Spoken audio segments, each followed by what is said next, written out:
Meu filho não me visitava há 8 anos. 8 anos. O que são 8 anos na vida de uma mãe? São 2.920 dias acordando e a primeira coisa que vem à cabeça é a saudade. São mais de 70.000 horas se perguntando se ele comeu direito, se está se agasalhando no frio, se a vida na cidade grande o está tratando bem. 8 anos são uma eternidade de silêncio, de aniversários sem um telefonema, de natais com um lugar vazio à mesa que dói mais do que qualquer doença. Acompanhe minha história até o fim e me conta de qual cidade você está me vendo. Assim consigo descobrir até onde ela chegou. Meu nome é Lúcia Almeida, tenho 68 anos e sou viúva há 10. Moro na mesma casinha simples em Taubaté, no interior de São Paulo, desde que me casei com o Alberto. Foi aqui que criei meu único filho, o Marcos, e foi daqui que eu o vi partir há 8 anos, com a esposa, Vanessa, e a promessa de que nunca me esqueceriam. Uma promessa que o vento levou junto com a poeira do carro deles na estrada. Naquele dia, meu coração ficou pequeno. Eles iam para a capital, em busca de uma vida melhor. Marcos era engenheiro, tinha conseguido um bom emprego. Vanessa, sempre com o nariz empinado, dizia que Taubaté era pequena demais para os sonhos dela. Eu entendi. Toda mãe quer ver o filho voar. O que eu não sabia era que as asas dele o levariam para tão longe do meu ninho que ele se esqueceria do caminho de volta. Nos primeiros meses, ele até ligava. Uma vez por semana, depois uma vez a cada 15 dias. As conversas eram rápidas. Tudo bem, mãe? A gente tá na correria. Manda um beijo pra todo mundo aí. E desligava. Vanessa nunca falava comigo. Eu ouvia a voz dela no fundo, rindo, conversando com outras pessoas. Eu não fazia parte da nova vida deles. Com o tempo, as ligações pararam. Vieram os netos, o Lucas e a Sofia. Eu soube pelo meu irmão, que mora em São Paulo, e os encontrou por acaso num shopping. Fiquei sabendo que era avó por terceiros. Tentei ligar, mandei presentes que nunca soube se chegaram. As poucas vezes que consegui falar, a desculpa era sempre a mesma. A vida na capital era uma loucura. Eu me acostumei com a solidão. Tinha minhas vizinhas, minhas plantas, a igreja aos domingos. A dor da saudade virou uma companheira silenciosa. Eu já não esperava mais. Tinha aceitado que meu filho havia construído uma nova família, uma onde eu não cabia. Até que, há 3 meses, tudo mudou. Recebi uma carta. Não era do Marcos. Era de um escritório de advocacia de Belo Horizonte. A carta dizia que meu falecido marido, Alberto, era herdeiro de uma tia-avó que eu nem sabia que existia. Essa tia, que viveu e morreu sem filhos, havia deixado uma pequena fortuna em imóveis e aplicações. E como o Alberto já era falecido, eu, como viúva e única herdeira dele, era a beneficiária de tudo. No começo, achei que era golpe. Alberto trabalhou a vida inteira como chefe de manutenção numa fábrica. Era um homem simples, de poucas palavras. Nunca falou de parentes ricos. Mas meu irmão, que entende mais dessas coisas, me ajudou a verificar. E era verdade. De um dia para o outro, eu, Lúcia Almeida, a viúva que vivia da pensão do INSS e de fazer uns bicos de costura, tinha me tornado uma mulher com mais dinheiro do que conseguiria gastar em 3 vidas. A notícia, claro, se espalhou. Cidade pequena é assim. Contei para o meu irmão, que contou para a esposa, que contou para a prima, e quando vi, a cidade inteira comentava sobre a viúva que ganhou na loteria. Eu não gostava da fofoca, mas não podia evitar. E eu sabia, no fundo do meu coração, que aquela notícia mais cedo ou mais tarde chegaria aos ouvidos do meu filho. E chegou. Numa tarde de terça-feira, eu estava no quintal, cuidando das minhas roseiras, quando ouvi o barulho de um carro parando em frente ao meu portão. Um carro grande, caro, que eu nunca tinha visto. A porta se abriu e dele desceu um homem. Alto, mais magro do que eu me lembrava, usando um terno que parecia custar mais do que a minha casa. Demorei alguns segundos para reconhecer. Era o Marcos. Ele ficou ali, parado na calçada, me olhando. 8 anos haviam deixado marcas nele. Havia fios de cabelo branco em suas têmporas e uma sombra de cansaço em seus olhos. Mas o que mais me chocou foi o que ele fez em seguida. Ele começou a chorar. Um choro alto, sofrido, de quem carrega o peso do mundo nas costas. Ele caminhou lentamente até o portão, abriu-o e se ajoelhou na minha frente, ali mesmo, na terra do meu jardim. Mãe, ele soluçou, com o rosto banhado em lágrimas. Mãe, me perdoa, por favor, me perdoa. Eu fiquei parada, com a tesoura de poda na mão, o coração batendo descompassado. O filho que me ignorou por 8 anos estava ali, de joelhos, implorando meu perdão. Uma parte de mim, a mãe boba e de coração mole, quis correr, abraçá-lo, dizer que estava tudo bem. Mas a outra parte, a Lúcia que a solidão e a dor haviam tornado mais sábia, permaneceu imóvel. Eu sabia o que aquelas lágrimas significavam. Elas não eram de saudade, eram de interesse. Eu estava perdido na vida, mãe, ele continuou, com a voz embargada, um ator no palco da sua própria mentira. A cidade grande, a pressão do trabalho, a Vanessa. Eu me perdi de mim mesmo, me perdi da senhora. Fui um filho horrível, um monstro. Mas eu quero consertar as coisas, eu quero cuidar da senhora. Eu quero voltar a ser seu filho. Que belo discurso! Tinha ensaiado no caminho, talvez? As palavras eram bonitas, mas os olhos dele, mesmo cheios de lágrimas, tinham um brilho de cobiça que eu não conseguia ignorar. Ele não estava olhando para mim, a mãe dele. Ele estava olhando para o cofre ambulante que eu havia me tornado. Mas eu não demonstrei nada. Respirei fundo, guardei a minha desconfiança no bolso do avental e fiz o que qualquer mãe faria. Eu o levantei do chão, limpei suas lágrimas com as costas da minha mão suja de terra e o abracei. Está tudo bem, meu filho. Está tudo bem, eu disse, sentindo o cheiro caro do perfume dele misturado com o cheiro de poeira da estrada. Ele me abraçou com força, um abraço de alívio, o abraço de quem acaba de fisgar o peixe grande. Eu fingi acreditar. Fingi que as lágrimas dele eram sinceras. Fingi que o arrependimento era real. Naquele momento, enquanto ele me abraçava, uma ideia começou a se formar na minha mente. Uma ideia perigosa, arriscada, mas que parecia a única forma de dar a ele a lição que 8 anos de abandono mereciam. Se ele queria um jogo, ele teria um, mas seria jogado com as minhas regras. Eu senti tanto a sua falta, mãe, ele disse, se afastando e me olhando com a expressão mais convincente de arrependimento que eu já vi. Eu posso ficar aqui uns dias? Só pra gente conversar, botar o papo em dia. Eu preciso da minha mãe de volta. Claro, meu filho, respondi com o sorriso mais doce que consegui forjar. Esta sempre será a sua casa.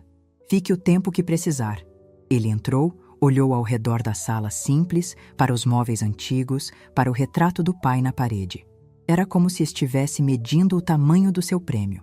Eu o levei até seu antigo quarto, que eu mantinha exatamente como ele havia deixado. Ele se sentou na cama, olhou pela janela e suspirou, um suspiro de quem finalmente chegou em casa. Naquela noite, eu não consegui dormir. Fiquei sentada na minha poltrona na sala, no escuro, ouvindo o som da respiração dele vindo do quarto. O amor de mãe é uma coisa estranha. Mesmo depois de toda a dor, de todo o abandono, uma parte de mim ainda via ali o meu menino, o garotinho que corria para os meus braços quando ralava o joelho. Mas a vida havia me ensinado que o amor não pode ser cego. O amor precisa vir acompanhado de respeito e dignidade. E era isso que eu iria ensinar ao meu filho. Ele achava que tinha voltado para buscar uma herança. Mal sabia ele que a única coisa que encontraria naquela casa seria uma lição. Uma lição que ele e a esposa interesseira dele jamais esqueceriam. O primeiro ato da peça havia começado. E eu, Lúcia Almeida, a viúva boba de Taubaté, estava pronta para o meu papel principal. Marcos passou os 2 dias seguintes se comportando como um anjo.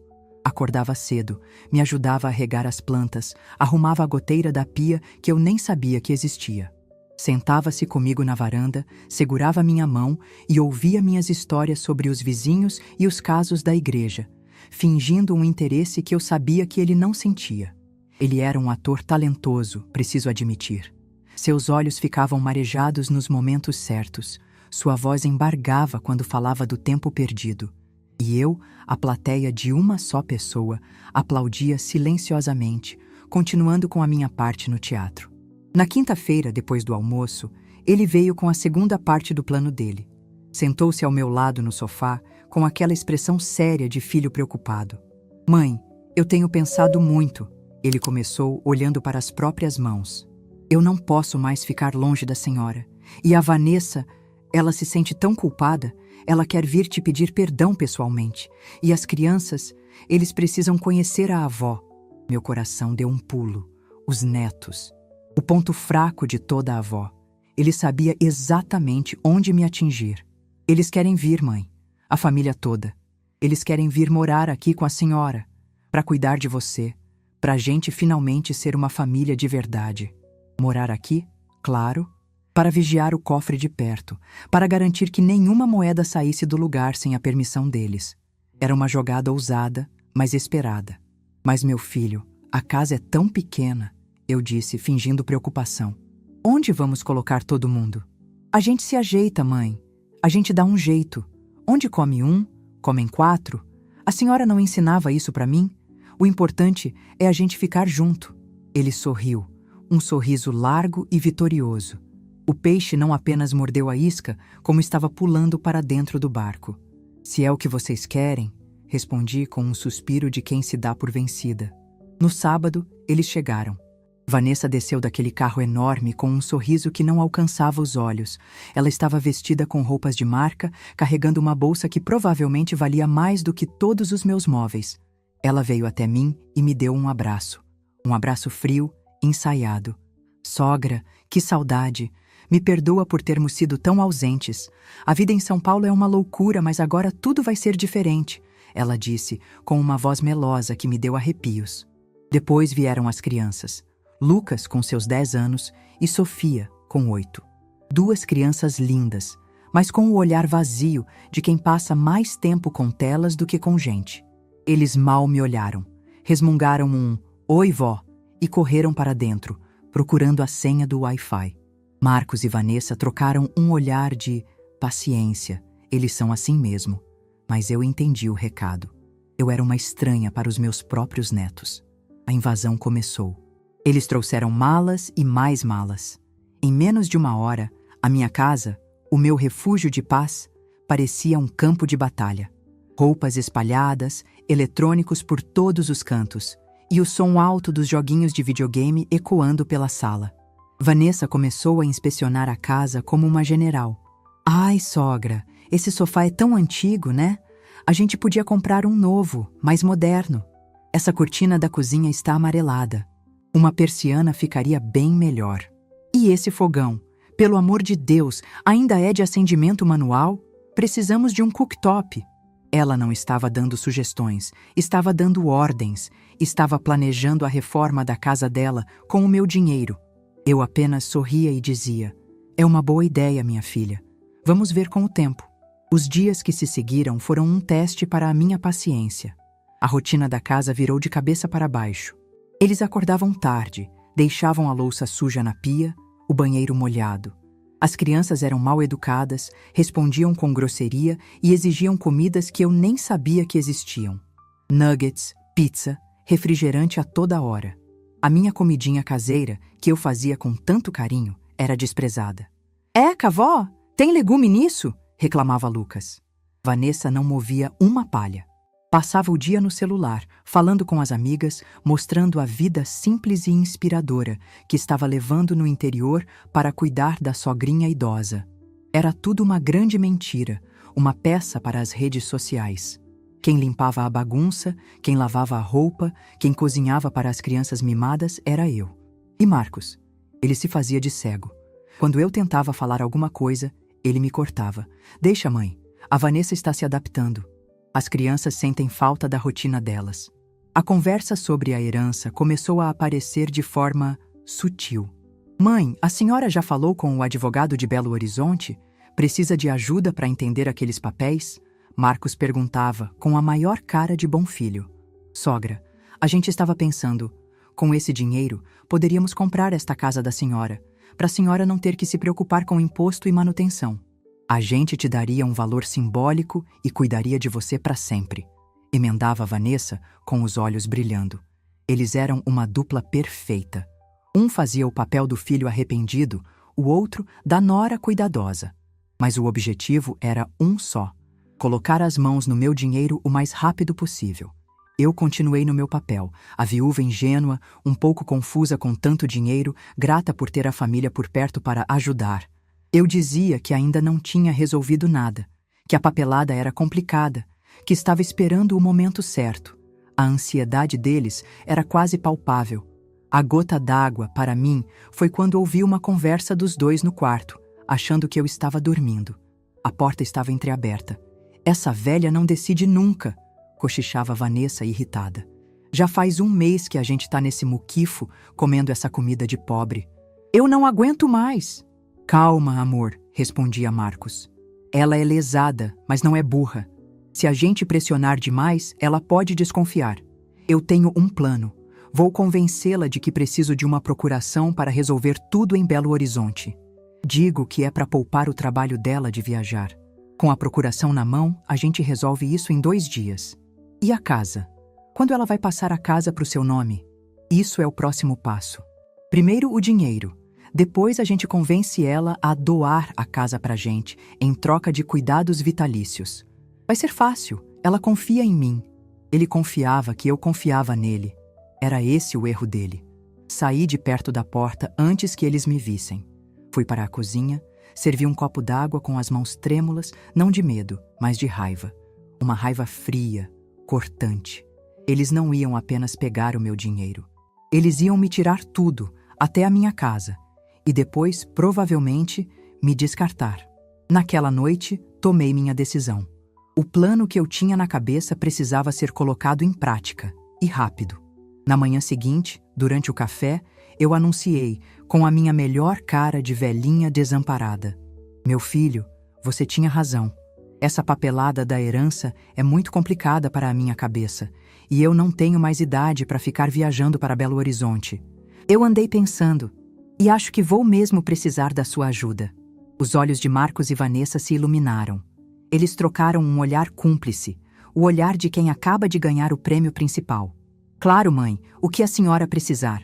Eu resolvo tudo para a senhora, disse Marcos, mal conseguindo conter a alegria.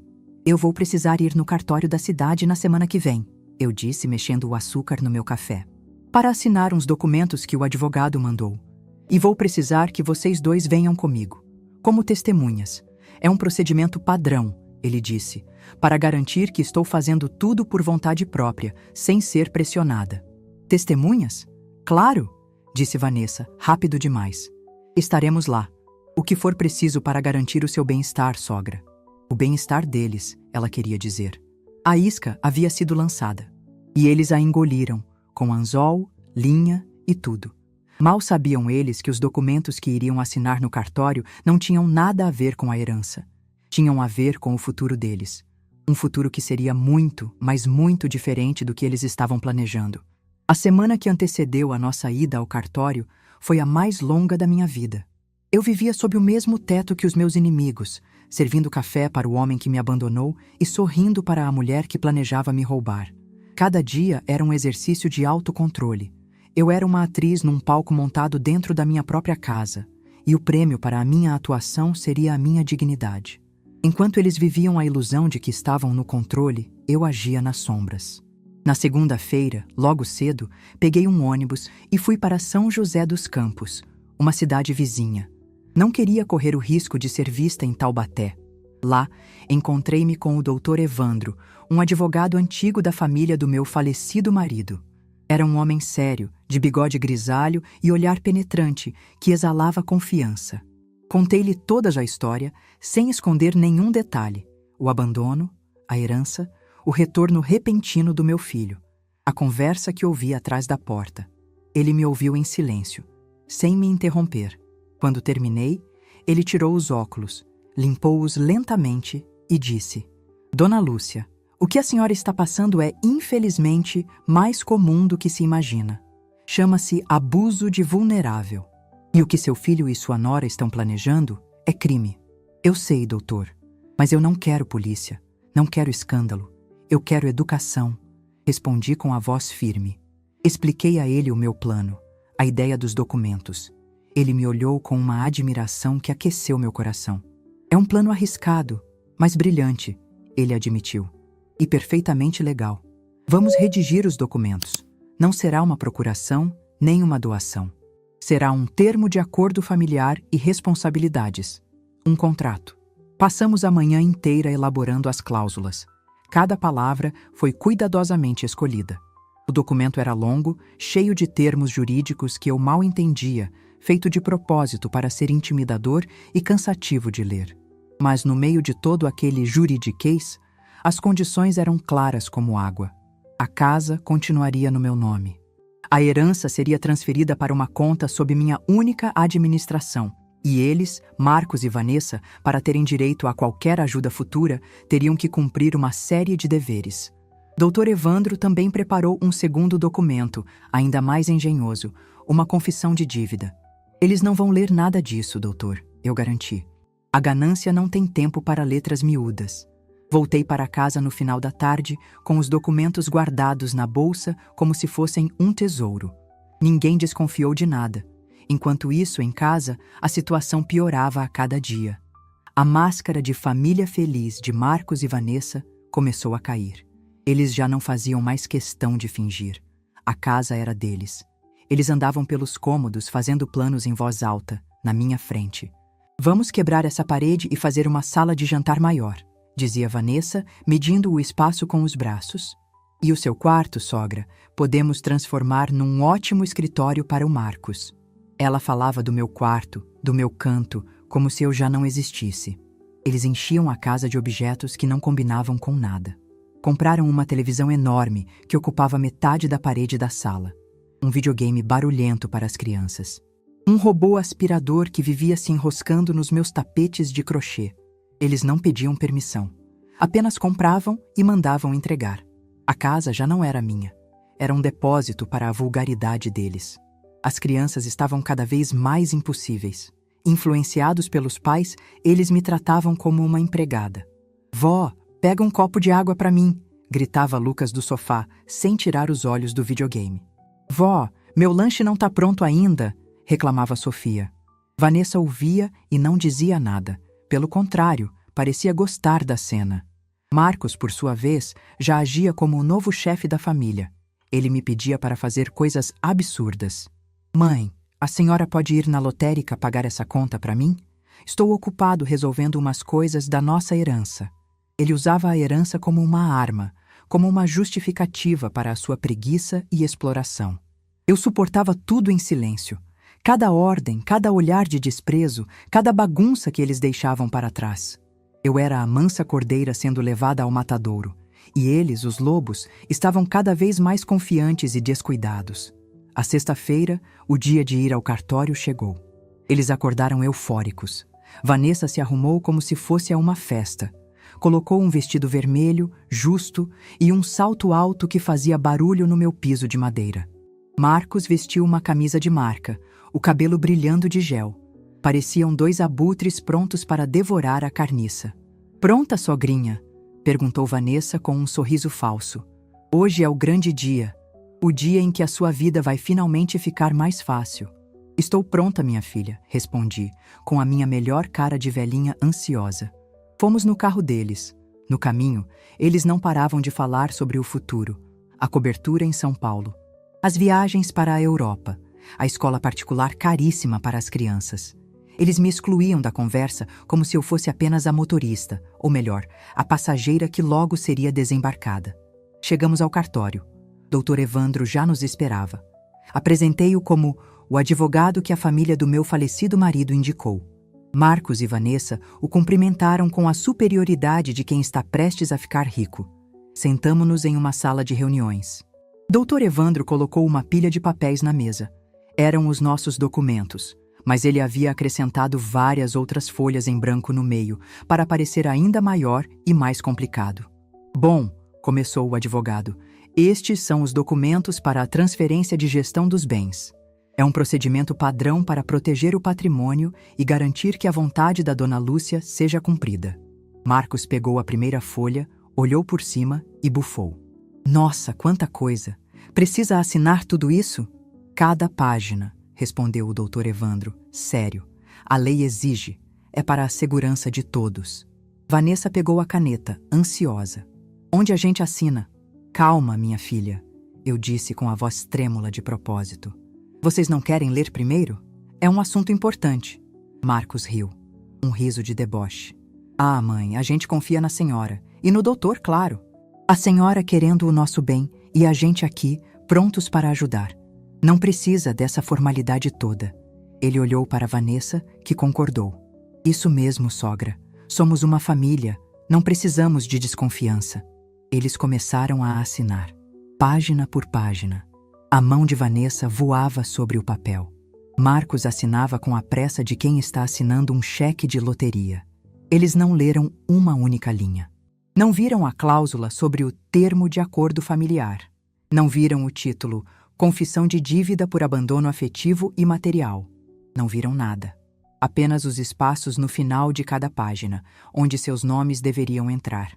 Eu e meu irmão, que eu havia chamado para ser a minha testemunha, assinamos também. Nossas assinaturas eram a confirmação da armadilha. Quando a última página foi assinada, Vanessa suspirou de alívio. Pronto. Acabou a burocracia. Agora é só esperar o dinheiro cair na conta, né? Dr. Evandro recolheu os papéis, organizou-os e os colocou em uma pasta preta. Ele me olhou e eu fiz um leve aceno com a cabeça. Era a minha vez. Ainda não acabou, minha filha, eu disse, com a voz mais calma e doce do mundo. Marcos se virou para mim, a impaciência voltando. Como não, mãe? Já assinamos tudo. Sim, vocês assinaram, concordei, pegando a minha bolsa. E eu agradeço a confiança de vocês. Mas agora, com tudo devidamente documentado e testemunhado, preciso lhes contar a verdade sobre esta herança. Eles me olharam, confusos. O sorriso começou a desaparecer do rosto deles. A verdade, meus queridos, eu continuei, levantando-me da cadeira, é que o dinheiro do Alberto, meu falecido marido, veio com uma condição. Uma condição muito especial que eu só podia revelar depois que vocês provassem, em cartório, o compromisso de vocês com o meu bem-estar. A confusão nos olhos deles se transformou em apreensão. Eles sabiam que algo estava errado. O ar na sala ficou pesado. O jogo estava prestes a virar. E eles nem imaginavam o checkmate que estava por vir. O sorriso de Marcos e Vanessa murchou. A atmosfera na sala do cartório, que antes era de celebração antecipada, tornou-se pesada, carregada de uma tensão que podia ser cortada com faca. Meu irmão, ao meu lado, ajeitou-se na cadeira, sério, como a testemunha de um momento histórico. Dr. Evandro permaneceu impassível, com a postura de quem já viu muitas batalhas familiares. Que condição, mãe? Perguntou Marcos, a voz perdendo o tom de euforia e ganhando uma nota de desconfiança. O advogado do tio-avô do seu pai era um homem muito particular, comecei a explicar, tecendo a minha mentira com a calma de uma costureira experiente. Ele deixou claro no testamento que a herança só deveria ser liberada para a família se ficasse provado que essa família era unida e que cuidaria de mim na minha velhice. Era uma cláusula de proteção, entende? Para garantir que o dinheiro não destruísse os laços familiares. Vanessa franziu a testa. E assinar esses papéis prova o quê? Prova o compromisso de vocês, respondi, olhando-a nos olhos. Ao assinarem, na frente de testemunhas e de um advogado, que estão dispostos a me ajudar a gerir o patrimônio e a cuidar do meu bem-estar, vocês cumpriram a exigência. Mas, ao mesmo tempo, vocês ativaram as regras de como essa ajuda e esse dinheiro serão administrados. E essas regras, meus queridos, não foram escritas pelo tio do Alberto. Foram escritas por mim.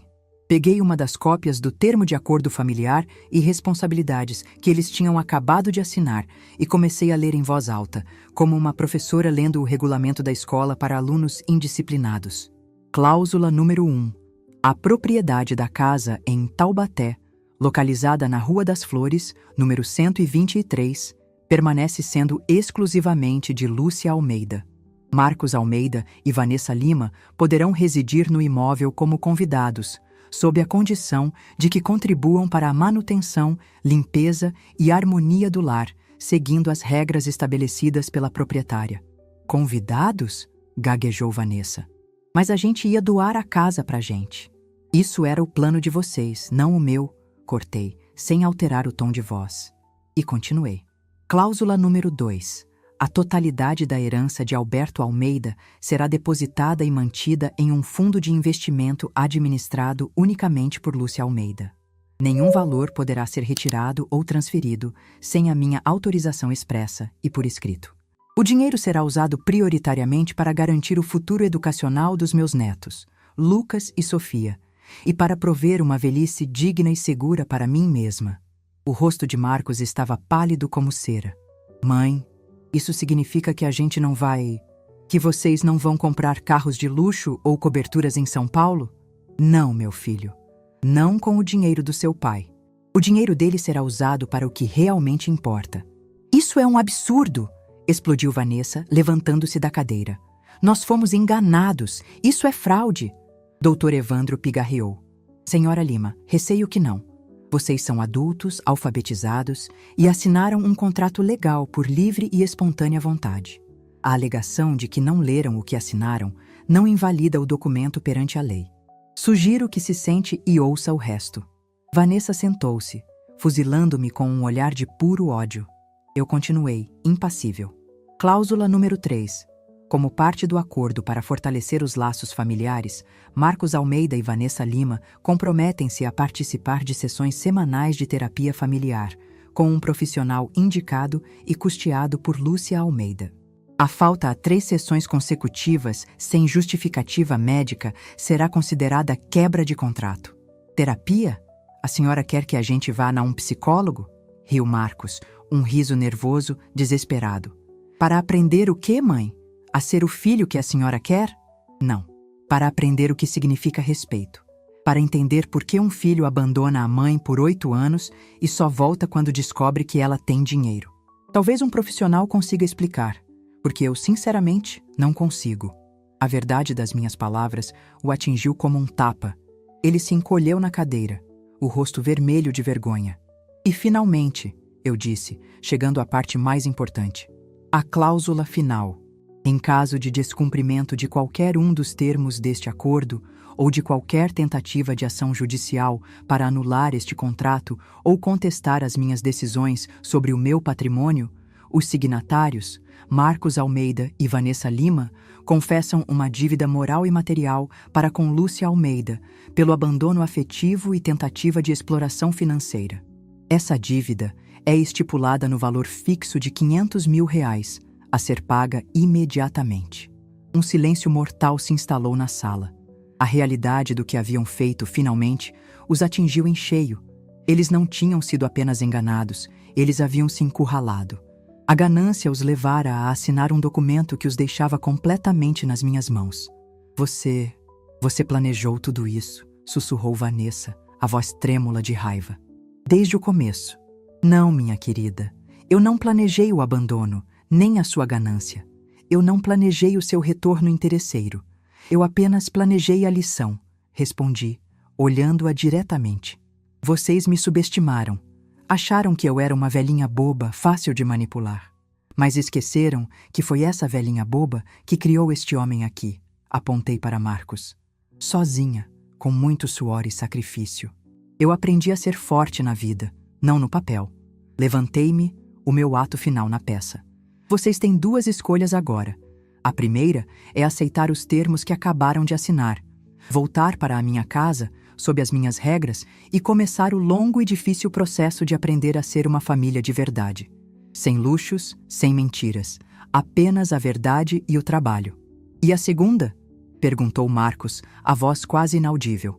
A segunda é rasgar este acordo. Vocês podem ir embora hoje mesmo, voltar para a vida de vocês em São Paulo. Mas se fizerem isso, o Dr. Evandro tem a minha autorização para executar a multa por quebra de contrato imediatamente. R$500 mil. E eu garanto a vocês que cobrarei cada centavo, nem que seja a última coisa que eu faça na vida. A escolha é de vocês. Eu me virei e caminhei em direção à porta, seguida pelo meu irmão. Parei com a mão na maçaneta. Eu esperarei a decisão de vocês em casa. Se voltarem para o jantar, entenderei que escolheram a primeira opção. Se não aparecerem, meu advogado ligará para vocês amanhã. Saí do cartório de cabeça erguida.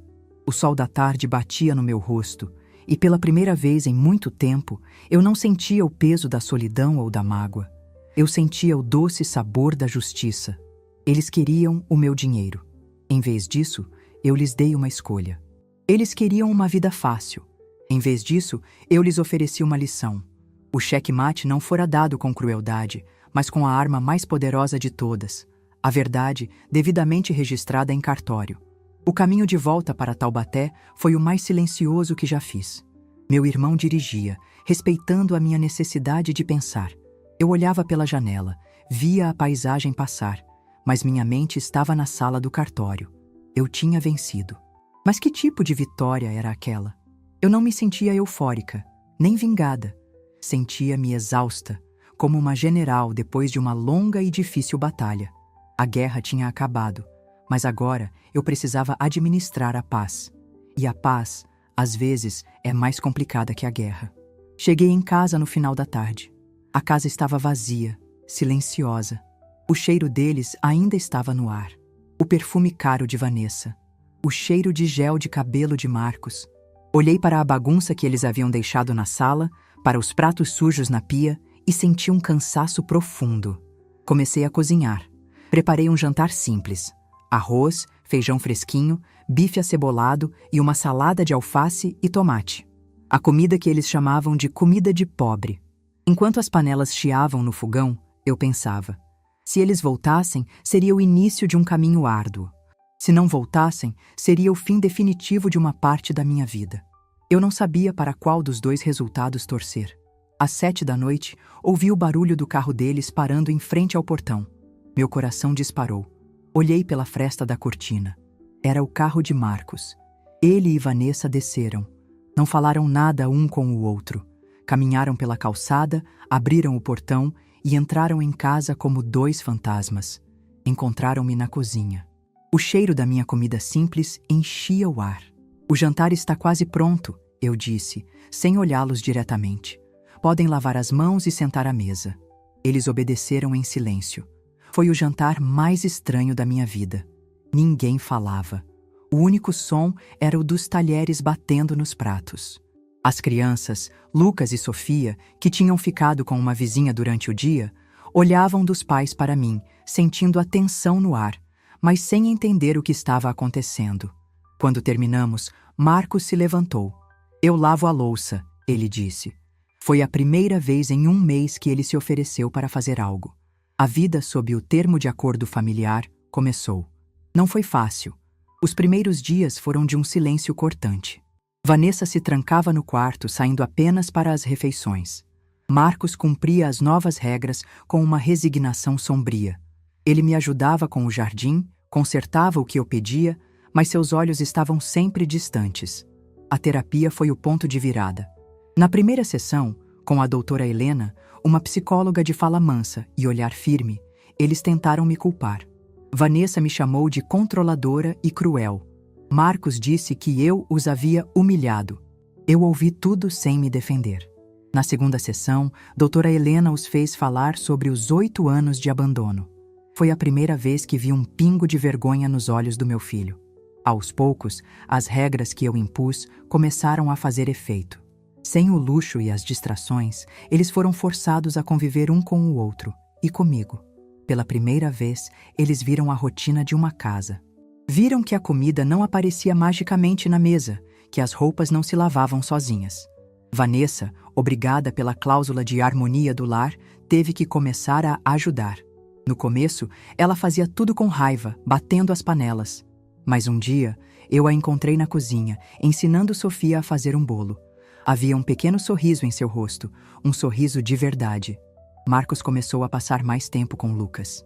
Sem o videogame para competir, ele ensinou o filho a soltar pipa no campinho perto de casa, a consertar a corrente da bicicleta.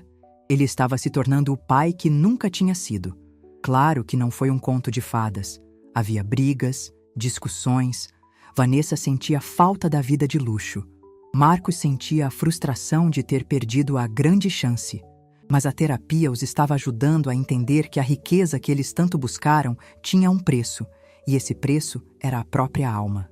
A grande mudança aconteceu 3 meses depois. Era o aniversário de 8 anos da Sofia. Vanessa queria fazer uma grande festa, chamar as amigas ricas de São Paulo.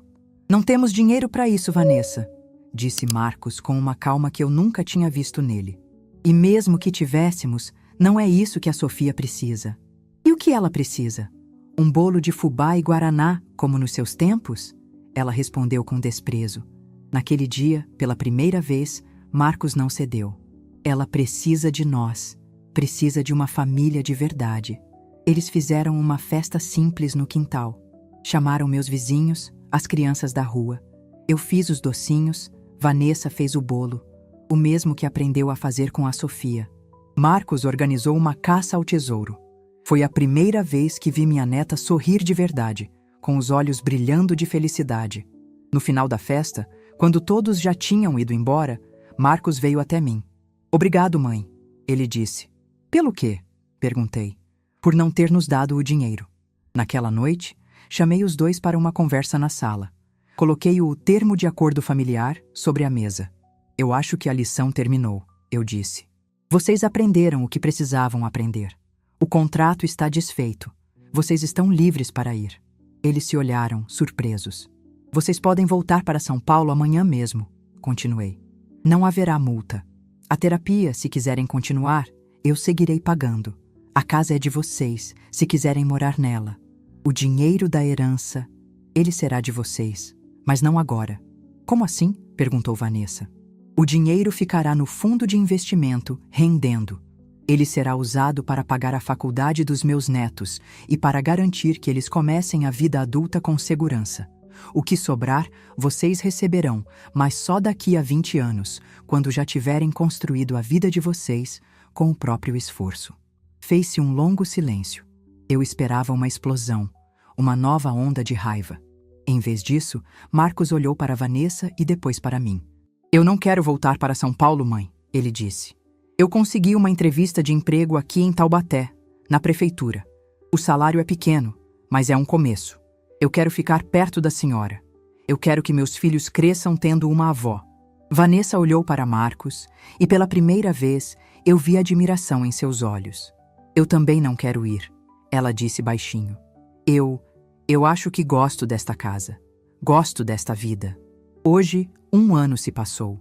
Eles não moram mais comigo, mas alugaram uma casinha no mesmo bairro. Marcos está trabalhando na prefeitura. Vanessa, para a surpresa de todos, descobriu um talento para a confeitaria e começou um pequeno negócio de bolos caseiros. As crianças estão felizes, mais educadas e me visitam todos os dias depois da escola. Nossa relação não é perfeita. Ainda temos cicatrizes, mas ela é real. É construída sobre o respeito que eles finalmente aprenderam a ter por mim e sobre o perdão que eu finalmente consegui dar a eles. A herança do meu Alberto não nos trouxe carros de luxo nem coberturas. Ela nos trouxe algo muito mais valioso. Ela nos trouxe de volta. E essa, eu descobri, é a única riqueza que realmente importa. Eu, Lúcia Almeida, a viúva de Taubaté, não ganhei uma fortuna. Eu recuperei a minha família. E essa foi a maior herança de todas. Minha história é só uma entre tantas. Mas sei que cada palavra pode acender uma chama em outra mulher que esteja passando por momentos difíceis. Por isso, se essa trajetória te tocou, curta e compartilhe. E principalmente deixe seu comentário. Ele pode ser o abraço, o conselho ou a inspiração que outra mulher precisa encontrar hoje.